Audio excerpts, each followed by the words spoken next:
কবিগুরু রবীন্দ্রনাথ ঠাকুরের আমার একটা বিশেষ ভালো লাগার কবিতা আফ্রিকা আমি এখন আবৃত্তি করছি।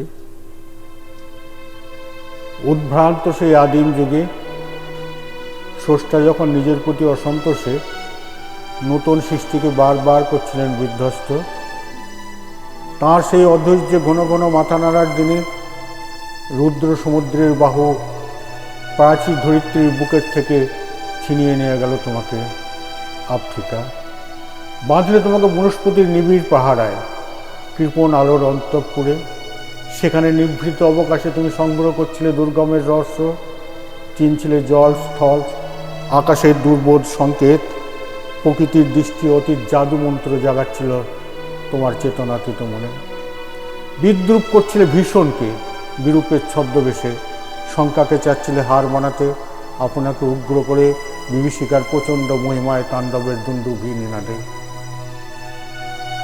হায় ছায়াবৃতা, কালো ঘোমটার নিচে অপরিচিত ছিল তোমার মানব রূপ, উপেক্ষার আবিল দৃষ্টিতে এলো ওরা লোহার হাত করে নিয়ে, নখ যাদের তীক্ষ্ণ তোমার নেগড়ের চেয়ে এলো মানুষ ধরার দল, গর্বে যারা অন্ধ তোমার সূর্যহারা অরণ্যের চেয়ে।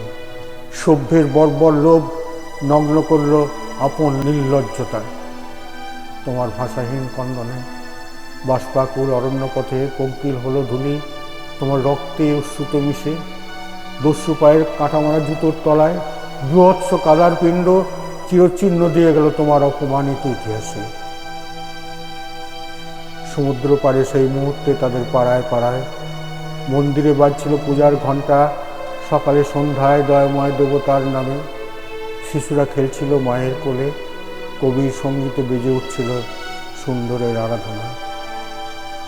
আজ যখন পশ্চিম দিগন্তে প্রদোষকাল ঝঞ্ঝা বাতাসের ঊর্ধ্বশ্বাস, যখন গুপ্ত গহ্বর থেকে পশুরা বেরিয়ে এলো, অশুভ ধ্বনিতে ঘোষণা করল দিনের অন্তিম কাল।